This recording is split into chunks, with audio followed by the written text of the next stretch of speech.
Donc, ce soir, on va parler de l'alimentation. S'alimenter, c'est toujours renvoyer à l'alimentation du physiologique, du corps, n'est-ce pas, de la chair, donc à la nourriture que l'on met dans la bouche et qu'on mange pour alimenter nos cellules. C'est ça, en fait, comme tout le monde comprend l'alimentation. Ce qui n'est pas faux. Parce que le corps humain que tu vois là, c'est le Créateur qui l'a amené en manifestation. Tout le fonctionnement physiologique, biochimique a été amené en manifestation par le Créateur lui-même. Et c'est une machinerie très intelligente parce que le Créateur, c'est l'intelligence. Et cette intelligence a créé cette machinerie qui est le corps humain, qui est aussi une machinerie intelligente, qui doit fonctionner et qui a besoin des nutriments pour fonctionner. C'est pour ça qu'il a mis aussi au jardin d'Éden tout ce que ce corps a besoin pour fonctionner normalement, pour avoir un fonctionnement impeccable, pour ne même pas tomber ce qu'on appelle malade. Parce que quand on dit la maladie, il veut dire le mal a dit. Donc, il y a déjà un dysfonctionnement. Donc, ce corps, cette chair, cette machinerie que le Créateur a mené en manifestation dans le jardin d'Éden a été fabriquée avec cette intelligence, fonctionne normalement quand tu reçois ce dont il a besoin pour fonctionner, ce que le Créateur a prévu pour qu'il fonctionne. Et le Créateur a vraiment tout prévu dans le jardin d'Éden pour que ce corps, cette machine-ci fonctionne à merveille, parfaitement, de manière impeccable pour ne pas tomber dans un dysfonctionnement, ce qu'on appelle maladie. Le mal a dit, n'est-ce pas? Donc, cette alimentation, elle est vraiment nécessaire pour que le corps fonctionne. Seulement, l'humain n'est pas que corps, chair, physiologique, n'est-ce pas? En réalité, l'humain, il est esprit. Pardon. Il est esprit. L'humain, c'est un esprit dans un corps. C'est vrai que l'esprit doit être aussi dans un corps sain, n'est-ce pas? Si le corps aussi n'est pas sain, donc il est en dysfonctionnement, c'est déjà même un signe que l'esprit qui est dedans lui-même n'est pas sain. Donc, nous étant esprit, la priorité devait être l'alimentation de cet esprit-là. Puisque l'esprit, c'est la centrale. C'est la centrale. C'est de l'esprit que tout est mis en mouvement. Quand, par exemple, tu veux manger, n'est-ce pas? C'est dans ton esprit d'abord, ta pensée d'abord. Oui. Voilà. C'est là que ça commence et c'est à partir de là que tu es mis en mouvement pour aller. Et c'est toujours à partir de là que tu sais quoi acheter, comment combiner, quoi faire avant et quoi mettre après. Quand on dit que la nourriture est bonne, c'est parce que cet esprit a aussi cette intelligence, n'est-ce pas, pour pouvoir coordonner tous les mouvements de l'achat jusqu'à ce qu'on se retrouve à la table. Voilà. Nous sommes d'abord esprit dans ce corps. Et cet esprit doit être alimenté, abreuvé. Maintenant, étant dans le champ cosmique, quand on pénètre le champ cosmique dans le sein, déjà dans le sein maternel, on commence déjà à être alimenté. Dans le sein maternel, on est déjà alimenté par l'environnement, donc par celle qui porte l'enfant et l'environnement de celle qui porte l'enfant. Cette alimentation est aussi culinaire parce que l'enfant reçoit ce que la maman mange, mais elle n'est pas que culinaire parce que l'enfant reçoit déjà toutes les vibrations que la maman dégage et que l'environnement dégage. Si tu regardes très bien, observe très bien. Enfin, moi, j'ai observé ça dans mon cas.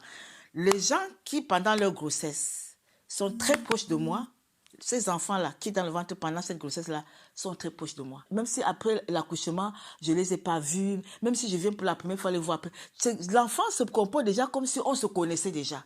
Pourquoi? Parce que déjà dans le sein maternel, l'enfant me recevait comme de manière vibratoire, était en contact avec moi.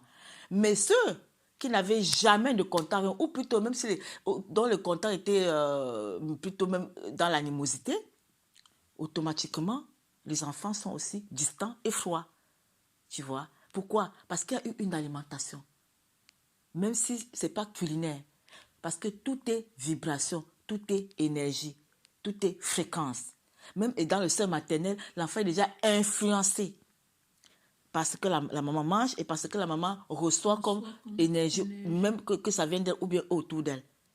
Donc cet enfant, quand il pénètre l'univers, dans le champ cosmique, quand il naît dans un environnement, il a été alimenté, il continue à être alimenté.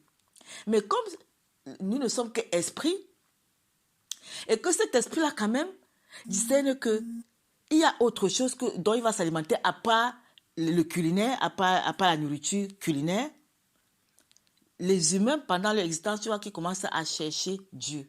Si tu regardes très bien, que chacun s'occupe avec une spiritualité, quel que soit ce qu'il peut appeler. Tu vois que même celui qui dit qu'il ne croit en rien, tu vois, en réalité, il ne peut pas ne pas croire en quelque chose. Tu vas voir que les humains cherchent toujours quelque chose. Il va se balader dans les religions parce qu'il cherche Dieu. Il va peut-être se caser dans une religion et dire qu'il a trouvé son Dieu là-bas, n'est-ce pas? D'autres ne vont pas être satisfaits s'ils vont aller là-bas. Et puis, celui qui ne trouve vraiment pas parce que c'est l'esprit qui veut s'alimenter. Donc, quand il va quelque part, l'esprit là veut s'alimenter. Il va ailleurs, l'esprit là veut s'alimenter. L'esprit là, quand il n'est pas satisfait à un endroit, il va quitter, mais peut-être d'une dénomination à l'autre, parce que quoi qu'il va s'alimenter mieux ailleurs. Et c'est comme ça qu'il peut aller de toutes les dénominations sans pouvoir vraiment s'alimenter, s'il ne trouve pas ce qui alimente vraiment, ce qui entre en résonance avec lui-même. Tu vois? Pourquoi? Parce qu'il cherche une alimentation. Pourtant, chaque jour, il mange la nourriture culinaire, mais l'esprit là cherche une alimentation qui va lui donner un repos, une satisfaction. C'est pour ça que les... satisfait côté... Spirituel, exactement. L'humain, il est d'abord spirituel. C'est pour ça que tu vas voir, il va chercher cette alimentation de son esprit. C'est pour ça que les humains se baladent beaucoup, ils cherchent beaucoup une spiritualité, ils sont dans les religions, ils sont dans la franc-maçonnerie, ils sont dans la rose quoi. C'est la même recherche, hein. Et selon ce qui résonne avec cet esprit-là, il va se caser quelque part et puis trouver son compte. Tu vois, ceux qui cherchent le créateur, si vraiment il ne trouve pas le créateur, là, tu vas voir qu'il va se balader beaucoup. Il va s'abreuver de breuvages partout, mais qui sont plutôt mortels pour lui. Parce que nulle part dans ces religions-là, vraiment, tu vas trouver le créateur. Tu vois. Donc, tu vas voir que celui qui est vraiment descendu chez la créateur, il ne va pas s'asseoir dans une religion pendant 25 ans. Il ne peut pas. Parce que ça ne va pas l'alimenter. L'esprit veut être alimenté, mais correctement alimenté. Avec celui qui est destiné à pénétrer le vrai, veut avoir ce vrai-là pour être satisfait. Autrement, il va chercher, et il ne sera jamais satisfait. Pourtant, chaque jour, il va manger ce qui lui plaît au niveau culinaire, ce qui va alimenter ses papilles gustatifs, mais l'esprit-là ne sera pas encore satisfait. Et le jour où cet esprit-là va trouver l'alimentation qui lui correspond, l'esprit-là va entrer dans son repos. Mais le vrai repos, ce n'est que dans le Créateur lui-même.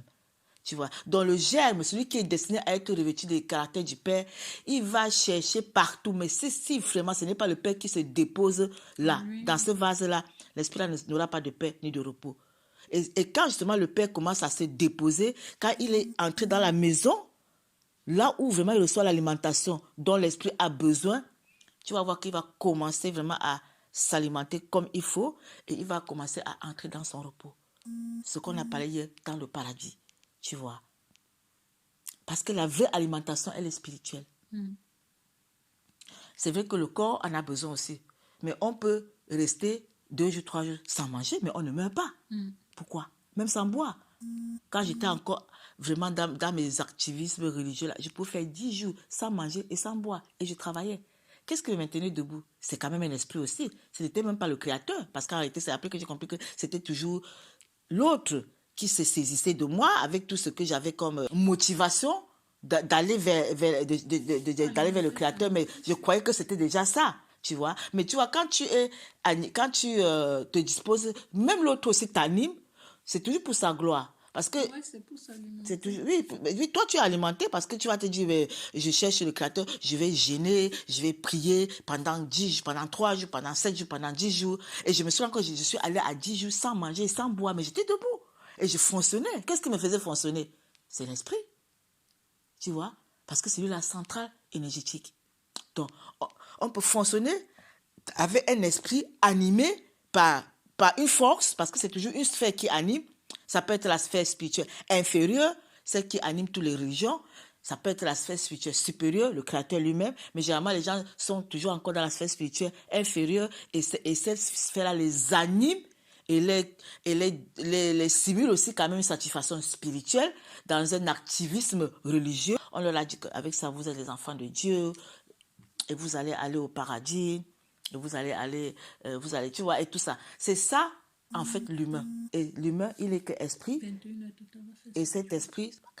cet esprit cherche toujours à s'abreuver, à s'alimenter. Donc, celui qui est de sa retourne au Père, toujours, il va s'abreuver pendant son parcours des breuvages mortels, un après l'autre.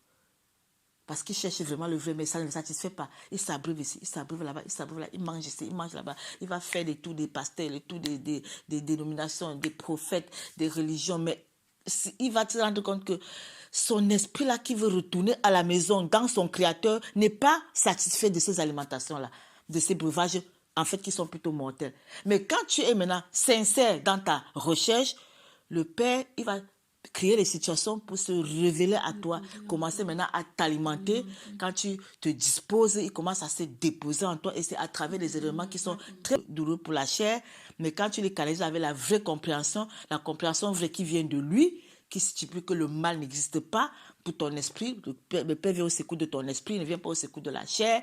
Et quand tu te disposes pour que cette chair meure, pour que l'ego meure, alors il continue à se déposer en toi dans chaque événement qui va permettre dans ton existence pour que lui, petit à petit, il se dépose en toi. Petit à petit, les fruits de la chair meurent, petit à petit, les fruits de l'esprit s'installent. C'est ça, en fait, le processus de la nouvelle naissance.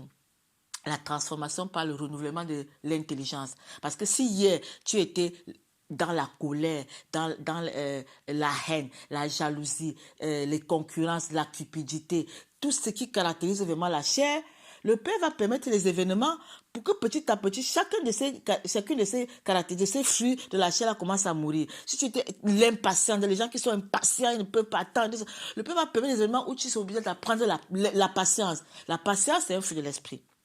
Tu vois, si tu ne supportais pas, c'est pas des trucs que tu n'as pas la tempérance, il va permettre les gens dans ton exemple, tu seras obligé d'apprendre la tempérance. Ce qui fait que le fruit de l'esprit, tempérance, se bâtit en toi pendant que l'autre, l'indulgence, va disparaître. Et c'est comme ça. Donc, plus tu te disposes vraiment pour entrer dans le vrai, dans le milieu religieux, tu ne vas pas y arriver. Parce que le milieu religieux a déjà, ça est dans la dualité. Et ce que lui a défini là ne bâtit pas le créateur dans l'humain. Tu vois, il est dans un effort personnel de vouloir, c'est pas, satisfaire ce qu'on lui a dit de bien. Tu vois, et tout ça, de ses propres efforts, il va dire que non, il faut pas forniquer, il faut pas mentir, il faut pas voler, il faut pas tricher. Mais au fond de lui, il n'est que ça. Mais maintenant, pourquoi ne disent pas qu'en réalité, tu n'es pas un bon chrétien? Il va faire l'effort de ne pas faire ça. Mais au fond de lui, là, s'il n'avait pas l'ordre moral, il le ferait. Tu vois, la preuve, quand il va voir une fille que lui va dire belle, tu vas voir qu'il va même bander. Mais au fond de lui, c'est bien qu'on a dit qu'il ne faut pas commettre l'adultère et que celui qui convoite déjà ce mal à commettre l'adultère. Mais il va maintenant donner l'impression que non, c'est l'intérêt, mais au fond de lui, il brûle. C'est ça, l'hypocrisie religieuse. Par contre, quand c'est le Créateur qui se bâtit en toi, puisque la sexualité pure, c'est avec lui-même. Chaque événement par lequel il se bâtit en toi, il a en train de te pénétrer. Là, de manière automatique, si tu étais dans la convoitise, ça va commencer à mourir tout seul parce que c'est l'identité qui se bâtit en toi qui s'installe et qui détruit l'autre fausse identité. La vraie ne sera plus dans la convoitise. La vraie, le créateur, l'identité créative ne peut plus mentir. Il ne va même pas faire un effort pour ne pas mentir. Parce qu'il va exprimer ce que lui, il est de manière très naturelle. Tu vois, les fruits de l'esprit là s'installent et s'expriment de manière naturelle. Exactement comme les fruits de la chair aussi s'expriment de manière naturelle jusqu'à ce que l'autre commence à couvrir avec l'ordre moral. Mais au fond de lui, il n'est que ça. C'est ça l'hypocrisie. Tu vas voir beaucoup qui sont là dans les régions en train de servir, les hommes de, comment on dit, les hommes de chair, les choristes, tous ces rôles et ces postes qu'on leur donne là. Mais il faut voir quand il n'y a pas de lumière, quand il n'y a pas de caméra. Il faut voir ce que chacun peut faire dans sa maison. Mais l'ordre moral les canalise un peu là pendant tout ça. Et puis voilà, on a servi Dieu, et puis on a lavé l'église, et puis on est allé aussi laver la maison du pasteur, et puis bon, on a préparé pour maman pasteur. Tout ça, c'est l'activisme religieux qui est vain. Ça n'alimente pas le vrai. Parce que le vrai va être alimenté par le vrai. Le Créateur, quand lui vient, l'unique but, c'est se bâtir en toi, te communiquer une portion de lui, son identité, qui va s'exprimer de manière naturelle. C'est pas toi qui as fait les efforts de dire que je ne vais pas faire ceci. On a dit de ne pas faire ceci, mais au fond de toi, tu aimerais bien faire. Mais comme l'ordre moral dit qu'il ne faut pas faire, essayons de ne pas faire. Non. Quand c'est les événements qui détruisent l'autre là de la chair, automatiquement, tu n'y penses même plus. Ça ne traverse même plus ton espace mental. Tu vois. Par contre, l'autre s'exprime de manière très naturelle. La joie, la paix, la douceur, la tempérance, la bonté, la bénignité, la patience, la fidélité. C'est ça les vertus. La fidélité. L'amour. Quand on parle de l'amour, c'est vraiment cet amour-là qui est décrit, que tu ne cherches pas ton intérêt. Tout ça. Donc, en fait, c'est cet esprit-là, quand il est maintenant alimenté par le vrai, il entre dans son repos. Il entre dans son paradis. Il n'est plus dans les efforts physiques. Il ne cherche plus ailleurs. Parce qu'il est là où il devait être. Maintenant, beaucoup peuvent rester dans les religions, même pendant 25, 26 ans. Ils trouvent ça toujours très beau. Après 25 ans, exactement comme le premier jour, ils croient qu'il a tourné en rond, il n'est allé nulle part. Le voyage, il est vertical. Ce n'est pas dans l'activisme religieux. Le Créateur se révèle à chacun. Il se révèle à travers les éléments qui permettent que tu canalises avec sa compréhension. Là, il se révèle. À chaque fois, il se révèle. À chaque fois, tu vas en attitude. À chaque fois, tu vas en attitude. Donc, à chaque fois, tu es alimenté. Et cette alimentation, on peut même rendre l'alimentation culinaire, parfois, comment on dit, obsolète. Donc, tu te rends compte que tu n'as pas faim au niveau physiologique. Tu n'as pas faim. Quand le Père t'alimente vraiment, tu peux laisser de juste. Tu n'as pas faim. Tu ne maigris pas. Tu n'es pas faible. Parce que tu es vraiment alimenté. L'autre aussi fait la même chose. Hein. L'univers, Satan peut aussi t'alimenter comme ça. Mais la différence, c'est que, écoute-toi, ce qui dégage de toi comme vertu, généralement, c'est l'arrogance et la prétention. Parce que ces gens-là, quand ils sortent de ces jeunes-là, ils croient qu'ils sont Dieu. Ils dépassent tout le monde parce qu'il a pu gêner 10 jours, sans boire et sans manger. Ça devient un peu un sujet même de gloire, de gloire personnelle. C'est l'ego qui s'exprime. Le j'aime créateur, l'ego ne s'exprime plus. Il est calme, il est le silence. Il n'a même pas besoin de te dire que j'ai gêné, j'ai prié. C'est entre lui le créateur. Tu vois. Donc, ce n'est qu'on reconnaît l'arbre par son fruit. C'est tout. Celui qui t'alimente et qui te satisfait, c'est lui ton Père. Celui qui t'alimente, donc ton Dieu, c'est celui-là dont tu exprimes les vertus. C'est lui ton Dieu. Nomme-le comme tu veux. C'est celui qui t'alimente. Tu vois, l'alimentation. Celui qui t'alimente et qui te satisfait, c'est lui ton Dieu. Tu as compris? L'alimentation culinaire est secondaire. Celui qui se limite uniquement à cela, mais qui ne cherche pas à aller au-delà, donc alimenter l'esprit, il n'est pas différent d'un chien, d'un chat, d'un porc. Pas du tout, c'est la même chose. Je dis, si tu as quelqu'un chez toi, moi je t'avais dit même que si tu restes ici chez moi, uniquement parce que tu peux manger, moi je dis, je peux prendre un porc, je fais la même chose avec le porc, c'est même mieux. Si tu n'es pas prêt à aller au-delà, à te laisser pénétrer par la conscience créatrice. Parce que c'est là le but de notre voyage sur cette terre, tu vois, non? Celui qui se limite uniquement au culinaire, et il s'agit qu'il ne se préoccupe que de ça, mais où est la différence entre un animal à quatre pattes? Tu me comprends? Il n'y a pas. Les animaux à quatre pattes aussi, ils se croisent, ils font des petits, qu'on appelle des enfants, hein? Ou aussi, ils mangent, ou aussi, ils se protègent entre eux, ils marchent ensemble, mais il n'y a pas de différence. Ils communiquent aussi. Il n'y a pas de différence entre un animal à quatre pattes et un humain tant qu'il demeure dans ce fonctionnement du bas astral. Ils aiment dire le ventre et le bas ventre. Oui, les animaux aussi, ce n'est que le ventre et le bas ventre.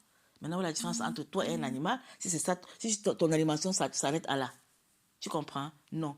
L'humain, l'homme vrai, celui qui est destiné à retourner au Père, il va au-delà du ventre et du bas ventre. Au contraire, quand c'est l'esprit qui est alimenté par le bas ventre, c'est même pas ça qui le commande. Il n'est plus l'esclave du ventre et du bas ventre. Il ne peut même plus. Au contraire, la vraie alimentation qui remplace le ventre, c'est celle de la pénétration par la pensée créatrice. Là, il est alimenté au-delà de tout le reste. Et c'est ça qui fait la différence entre lui et l'animal. Autrement, l'humain n'est pas différent de l'animal. Celui qui demeure à cette dimension. Tous s'alimentent de la même façon. La différence, c'est que nous, on prépare, on met le beau au feu pour manger. Même le Créateur n'avait pas prévu ça. En réalité, les crudités, comme je mange ce soir-là, c'est ça qui était prévu pour que le physiologie là fonctionne bien. C'est les crudités qui l'alimentent le plus. Parce que quand on cuit là, on tue tout. On tue tout. C'est pour ça que les humains sont beaucoup plus malades aujourd'hui. Parce qu'ils cuisent tout leur repas, ils tuent tout, ils mangent ce qui est mort, tu vois. Et le physiologique, on alimente le physiologique avec ce qui est mort. Bien sûr qu'il ne peut pas demeurer vivant, les cellules ne seront pas vivantes pendant longtemps. Par contre, si tu donnes à tes cellules ce qui est vivant, c'est pour ça que même les chèvres sont mieux placés que nous. Les chevaux, regarde un cheval, comment le cheval il est beau, il est musclé. Il ne mange que les crudités. Mais regarde comment le cheval, tu peux compter ses muscles, tu vois. Et lui, il est même mieux placé qu'un humain qui n'est qu'à l'état animal et qui prépare la nourriture, qui tue pour alimenter encore sa chair avec cette mort-là. C'est vrai, tu me comprends.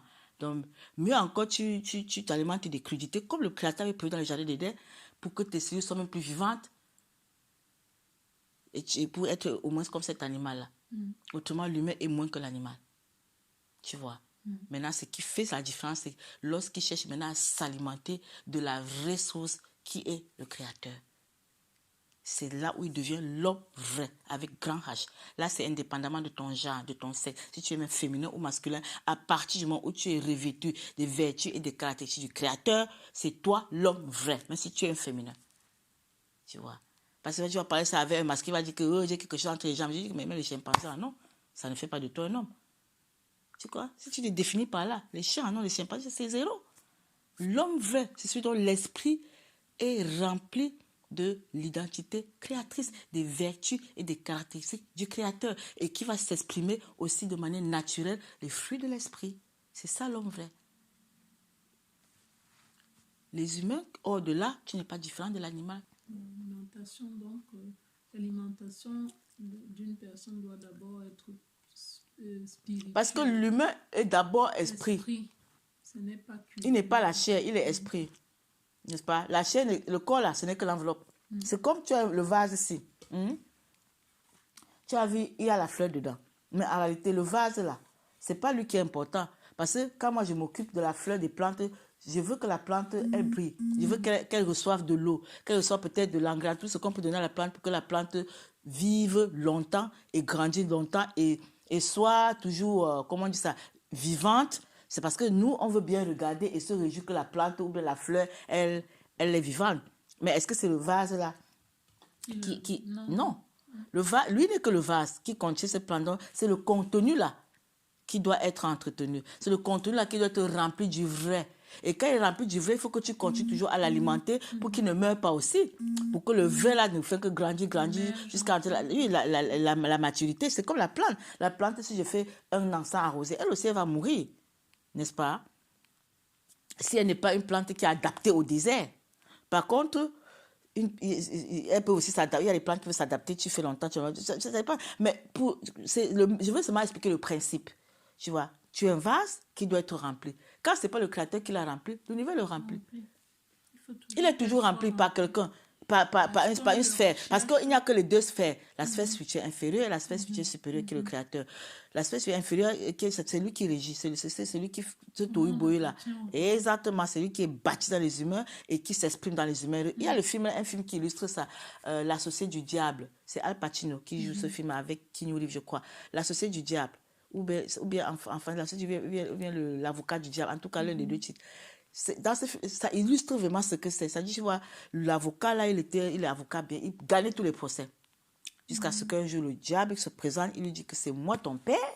Et puis, qu'en fait, il lui montre le film de sa vie, depuis le jeune âge, comment il partait à l'école, comment il était intelligent, comment il passait ses examens et tout et tout. Il dit que tu vois que c'est qui faisait ça, c'est moi en toi. Tu vois, tous les procès que tu gagnais là, c'est moi qui les gagne en toi. C'est pour dire que quand ce n'est pas le Créateur qui est bâti en toi pour te mettre en mouvement, c'est l'autre qui se bâtit en toi pour te mettre en mouvement. Donc, tu es alimenté par une sphère ou par l'autre. Tu vois, c'est ça. Ok, donc le corps, il recherche toujours à être alimenté. C'est pas le corps, en fait, c'est l'esprit. Recherche à être alimenté. Il est alimenté de toutes les façons. Oui, il est toujours alimenté spirituellement. Toujours.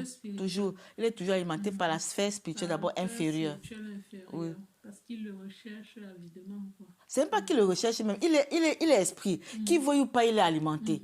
Mais n'est-ce pas? C'est lorsque maintenant, il n'est pas satisfait par cette alimentation, il va commencer à chercher ce qui va le satisfaire. Et généralement, les esprits qui commencent à chercher, c'est ceux qui commencent déjà à questionner le fonctionnement, tout, comment ça se passe. Tu vois, quand il se met dans le questionnement, il commence à chercher, c'est là où le Père te vient au secours. Il va commencer à se dire, mais c'est à travers les événements très douloureux pour la chair. Parce qu'il faut que l'ego meure, que tout ce que tu crois être ou avoir, que ça meure. Parce que c'est là où tu entres dans le vrai, pour avoir le vrai regard. Lui se dépose petit à petit en toi à chaque événement. C'est-à-dire que tu traverses les turbulences, ou à chaque turbulence, tu changes de fréquence. Tu vas d'une fréquence à l'autre et toujours d'une fréquence à l'autre. Et c'est comme ça que tu vas en attitude, en attitude, en attitude. Et plus tu avances, plus tu es dans le repos. Plus tu as le vrai regard, plus tu deviens imperturbable, immanipulable. Donc tu revêtis le Père, quoi. Tu vois. Et c'est là où le fruit, ce fruit-là, que lui représente, commence à aussi s'exprimer de manière naturelle chez toi. Tu n'es plus la colère, tu n'es plus la haine, tu n'es plus la jalousie, tu n'es plus l'impatience, tu n'es plus l'indulgence. Tu vois, tu deviens vraiment tous les fruits de l'esprit c'est petit à petit, c'est pas le même jour. Non, ça prend du temps selon ta programmation parce que nous sommes des programmes. Selon la programmation sociétale, selon la profondeur de ta programmation, ça peut être plus long, ça peut être plus violent parce que le Père, il ne va jamais aussi te donner les épreuves qui vont te tuer. S'il veut se bâtir en toi, ça va te secouer, ça va te faire gémir et tout, mais au finish, le but c'est que le faux disparaisse et pour que le vrai se bâtisse. Et cette alimentation vraie va t'amener dans son repos. Quand tu seras rempli de lui, ça correspond à ce que tu cherchais, tu vois. Mais celui qui est satisfait avec l'alimentation de la sphère spirituelle inférieure, comme le poisson dans l'eau, et qui ne cherche plus, et qui trouve que c'est comme ça, c'est bien, il ne met rien en question, mais il va aussi rester là. Tu vois. Quelque chose que j'ai constaté depuis que je fais l'enseignement, c'est que le Père me permet d'avoir un esprit tellement positif que même quand on me fait du mal, non. Ce que tu appelles le mal. Même quand on me fait vraiment, on m'agresse vraiment, on me... Verbalement, tu veux oui. dire. Je parviens, je ne me fâche plus. Voilà. Tu as vu maintenant que ce n'est qu'une question d'état d'esprit. Parce que quand tu fais ça, toi, tu es dans le repos. Mais je suis bien. Je dis, je suis bien. Voilà. C'est une autre identité qui se bâtit. Et là, elle ne peut que s'exprimer de manière naturelle. Tu ne forces pas. Tu ne forces pas. Je ne force pas. Tu vois, tu n'es plus dans la rancœur, dans le ressentiment. Tu ne te réjouis pas du malheur des autres. C'est comme ça que l'amour du Père se bâtit en toi. Avec ces caractéristiques-là, tu vois. Et en même temps que tu le fais, toi-même, tu revêtis son repos, sa joie, sa paix, son repos. C'est inouï. Tu vois, ça confirme tout ce que je te dis depuis. Tout ce que j'enseigne sans connaître tout ce truc. Je ne savais même pas que tout ce qui s'est passé. Mais ça confirme cela. Tu vois que ce que tu exprimes là, tu n'as pas forcé pour exprimer. Pourquoi? Parce que c'est lui qui s'est là bâti. L'autre est parti. La conscience de Caïn qui serait en joie pour le malheur de l'autre, qui aurait souhaité peut-être que celui-là meure pour qu'elle souffre vraiment. Mais tu vois que elle ne s'exprime plus. Elle est partie. Mais oui. Le vase est en train d'être rempli maintenant par le vrai. Donc, tu es en train d'être alimenté par le vrai. Avant, tu étais dans les religions, tu t'es alimenté des breuvages mortels. C'est ça, c'est vraiment ça. C'est fantastique. Je remercie vraiment le Père, maman. Je te remercie aussi parce qu'il t'a utilisé pour que je sois bâtie. Il peut utiliser toujours quelqu'un. Toujours. On n'est que des instruments. Au final, c'est lui qui fait le travail parce que c'est la grâce qui te fait de te disposer, tu vois, pour recevoir. Parce qu'on peut dispenser, d'autres ne reçoivent rien. Mais la grâce, c'est lui qui t'a fait la grâce de te disposer pour recevoir. Tu pouvais faire un an si tu refuses de recevoir. Tu vois. C'est ça, tu dois rendre grâce pour cette grâce-là qui t'a fait. Je rends grâce à depuis la dernière fois qu'on a fait l'enseignement et tu as dit qu'il faut vraiment rendre grâce. Ici et maintenant, merci mon bon Père parce que tu m'as permis d'être sous un temps. Merci. Le secret, c'est la gratitude. Parce que la gratitude remplit toujours ton vase. Ça ne peut pas le vider. Plus tu es dans la gratitude, plus tu le remplis.